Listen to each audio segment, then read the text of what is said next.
The U-2 program was the golden age of espionage. From 1956 to 1960, for years, American spy planes violated Soviet airspace again and again. Moscow knew radars tracked the U-2 south, but there was nothing they could do. The planes flew to high dot. Each flight humiliated Soviet pride. Khrushchev was furious, but he had to stay silent. He could not admit his weakness. The Americans were bold. With each flight, they went deeper. They photographed nuclear facilities. They mapped missile bases. They learned every detail of Soviet defenses. This intelligence was priceless. America knew Soviet capabilities exactly. They learned that the bomber gap myth was a lie. The Soviets were not as strong as they appeared. But everything has an end. May 1st, 1960, Gary Powers was shot down. The golden age ended. After this, spy satellites would replace spy planes. A new era of espionage was beginning. This is the story of how America flew over the Soviet Union with impunity for 4 years,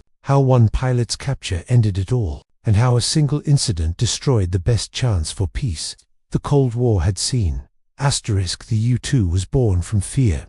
In the early 1950s, America was terrified of a surprise Soviet attack. Pearl Harbor was still fresh in memory. The Soviets now had nuclear weapons. They could strike without warning. But America did not know what the Soviets actually had. How many bombers? How many missiles? Where were they based? The intelligence was fragmentary, unreliable, often wrong. The bomber gap became a political crisis. Air Force generals claimed the Soviets had hundreds more bombers than America. Politicians demanded massive military spending. Fear drove policy. President Eisenhower was skeptical. He had been Supreme Allied Commander in World War II. He understood intelligence. He knew that fear without facts was dangerous. He needed eyes over the Soviet Union. In 1954, Eisenhower authorized a secret program. Lockheed's Skunk Works, led by the legendary Clarence Kelly Johnson, would build a new kind of aircraft. It would fly higher than anything before, so high that Soviet defenses could not reach it. The U-2 was the result. A strange-looking plane with enormous wings and a fragile frame. It could reach altitudes above 70,000 feet, 21 kilometers, the edge of space. At that altitude, the air was too thin for Soviet interceptors. Anti-aircraft guns could not reach it. The U-2 would be untouchable. Or so they believed. The first U-2 flight over the Soviet Union occurred on July 4, 1950-6. Independence Day. A deliberate choice. The Americans were making a statement. The pilot was Hervé Stockmann. He flew from Wiesbaden, West Germany, across Eastern Europe and into Soviet airspace. His cameras captured images of military installations around Leningrad and Moscow. The photographs were extraordinary. Airfields, shipyards, industrial complexes. Details that no spy on the ground could ever obtain. Eisenhower was delighted with the precedent, but troubled by the implications. The flights were clear violations of international law. If discovered, they could trigger a crisis. The Soviets tracked the flight. Their radars saw the U-2, but they could not believe what they were seeing. An aircraft at 70,000 feet. It seemed impossible. Khrushchev was informed. He was outraged. But what could he do? Soviet fighters could not reach the altitude. Missiles at that time could not hit such a target. Publicly admitting the overflights would reveal Soviet weakness, so the Soviets stayed silent, and the flights continued. Over the next 4 years, U-2 South would conduct dozens of missions over Soviet territory. Each one was a calculated risk. Each one was a potential trigger for war, and each one delivered intelligence that would reshape American understanding of Soviet power. U-2 cameras saw everything. The aircraft carried specially designed cameras that could photograph a swath of territory, 125 miles wide. From 70,000 feet, they could capture details as small as a newspaper headline. What they revealed changed American policy. The bomber gap was a myth. Soviet long-range bomber production was far below American estimates. The feared armada of Soviet bombers that could devastate American cities did not exist. Soviet missile development was tracked in detail. The U-2 photographed the Baikonur Cosmodrome, where the Soviets developed their rockets. America learned about Soviet ICBM progress years before the missiles became operational. Nuclear facilities were mapped, plutonium production sites, uranium enrichment plants, weapons storage facilities. The U-2 gave America a comprehensive picture of Soviet nuclear infrastructure. Military deployments across the vast Soviet territory were documented, troop concentrations, tank formations, air defense networks. The fog of war was lifting. This intelligence allowed Eisenhower to resist pressure for massive military spending. He knew the truth. The Soviets were formidable, but not overwhelming. America did not need to bankrupt itself to maintain deterrence. The U-2 was worth more than entire armies. It provided certainty in an age of fear, but the flights were also a gamble. Every mission risked discovery. Every pilot risked capture or death, and the political consequences of exposure could be catastrophic. Asterisk for Nikita Khrushchev. The U-2 flights were unbearable humiliation. He knew the Americans were flying over his country. Soviet radar tracked every mission. Military commanders reported each incursion, but they could do nothing. Soviet fighters scrambled to intercept. They climbed as high as they could, but the U-2 was always above them, a silver speck against the dark blue sky. Impossibly high, untouchable. Khrushchev raged at his generals. Why can you not stop them? Billions of rubles spent on air defense, and you cannot shoot down a single aircraft. The generals had no answer. The technology did not exist. The U-2 flew above the Soviet ceiling. Khrushchev could not publicly acknowledge the flights. To admit that American planes flew over Soviet cities at will would be political suicide. It would expose the limits of Soviet power. It would undermine his authority at home and abroad. So he stayed silent. He seethed, and he waited. Soviet engineers worked frantically on a solution. A new surface-to-air missile system was under development. The S-75 Devina. It could reach altitudes above 60,000 feet, perhaps even 70,000. By 1960, the system was deployed. Khrushchev had his weapon. All he needed was a target. Asterisk Francis Gary Powers was not a military pilot. He was a CIA contractor. Born in Kentucky in 1929, Powers had joined the Air Force after college. He flew F-8 jets in the early 50s. He was a competent pilot, nothing extraordinary. In 1956, the CIA recruited him for the U-2 program. The pay was exceptional, $2,500 a month, plus bonuses, more than 3 times what he earned in the Air Force. Powers trained at secret bases in Nevada and Turkey. He learned to fly the U-2, a demanding aircraft that required constant attention. At 70,000 feet, the margin between stall speed and maximum speed was only 10 miles per hour. A moment's inattention could be fatal. He flew his first Soviet overflight in 1956. Over the next 4 years, he would complete 27 missions. He photographed military installations across the Soviet Union and Eastern Europe. Powers was given equipment for the worst case: a survival kit, a pistol, and a silver dollar with a hidden needle coated in curare poison. If capture was imminent, he could use it. The CIA emphasized that the needle was optional. They did not order pilots to kill themselves, but they made clear that capture would be catastrophic. Soviet interrogation techniques were brutal. Secrets would be extracted. On May 1, 1960, Gary Powers climbed into his U-2 at Peshawar, Pakistan. His mission would take him across the Soviet Union to Bodo, Norway. He would photograph the Baikonur Cosmodrome and several suspected ICBM sites. It would be his last flight. Asterisk. May 1st was a calculated choice. It was May Day, the most important Soviet holiday. Military parades, celebrations. Perhaps the air defense network would be less vigilant. Powers took off at 6:20 in the morning, local time. The flight plan would take him 2,800 miles across Soviet territory. 9 hours of flying. The weather was good. The U-2 climbed to its operational altitude. Powers crossed into Soviet airspace near the Afghan border. Soviet radar detected him almost immediately. Tracking stations followed his progress. Interceptors were scrambled, but as always, they could not reach his altitude.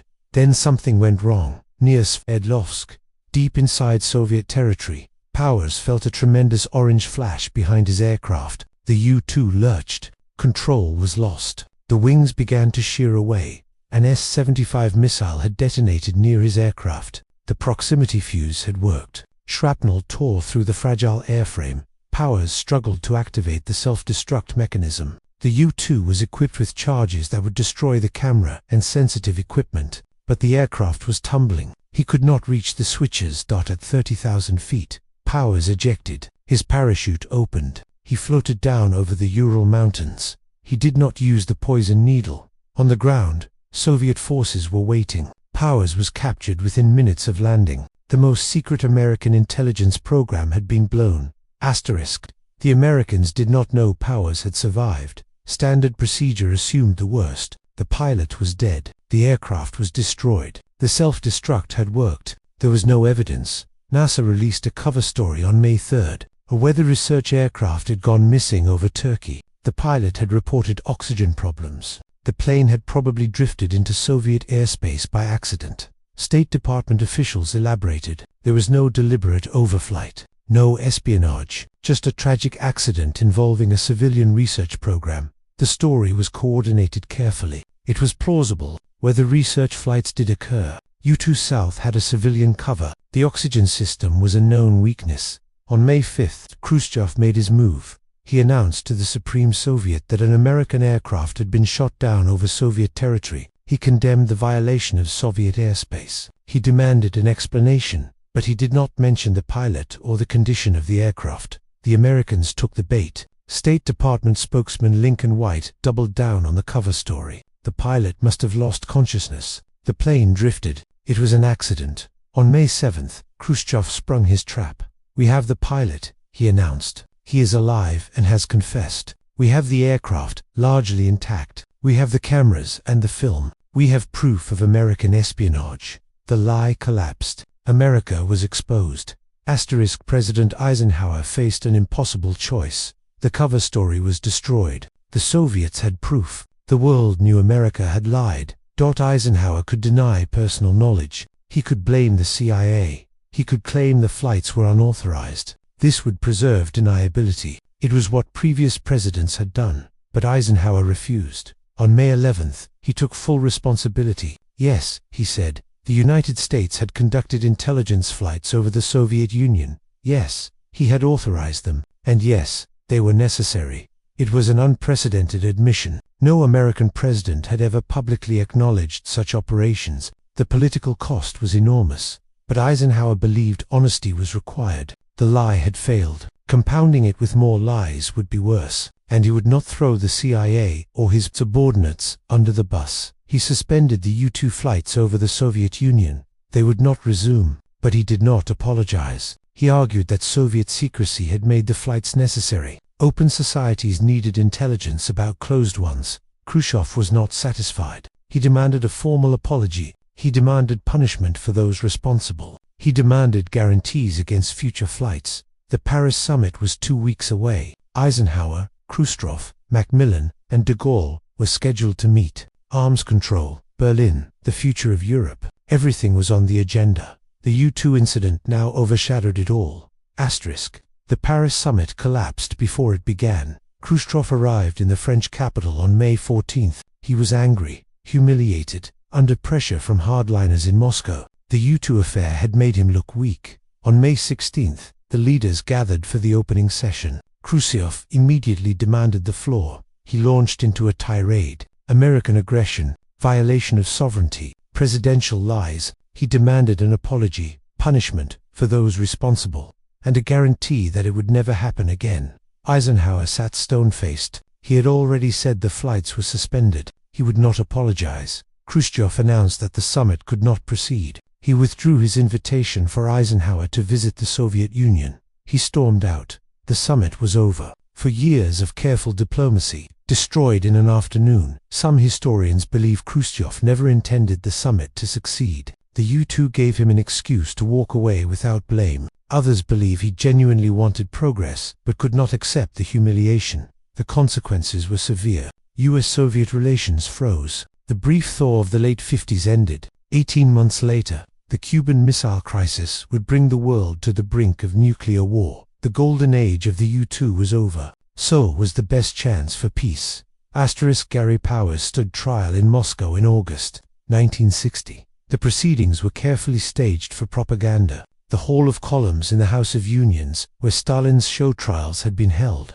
was packed with Soviet citizens and international media. Powers pleaded guilty to espionage. He had no choice. The evidence was overwhelming. His aircraft, his cameras, his flight maps, his confession. He was sentenced to 10 years. 3 years in prison, 7 years in a labor camp. The American reaction was mixed.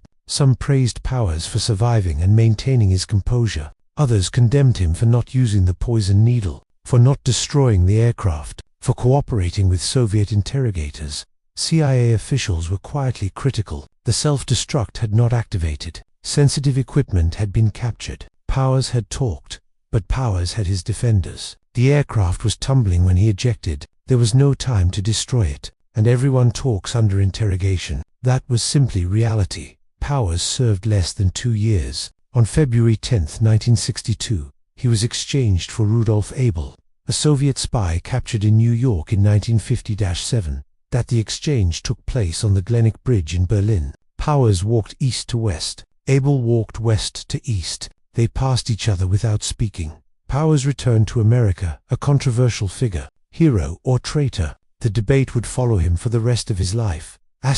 What was the legacy of the U-2 program? First, it provided intelligence of incalculable value. The photographs gathered between 1956 and 1960 gave America a detailed picture of Soviet military capabilities. This knowledge shaped policy for decades. The bomber gap myth was destroyed. The missile gap that followed was also debunked. America learned that fear often exceeded reality. The Soviets were dangerous but not invincible. Second, the program demonstrated the limits of covert action. For 4 years, America got away with it. Then one mistake exposed everything. The political cost was enormous. The Paris summit, the Eisenhower visit, the warming of relations, all destroyed.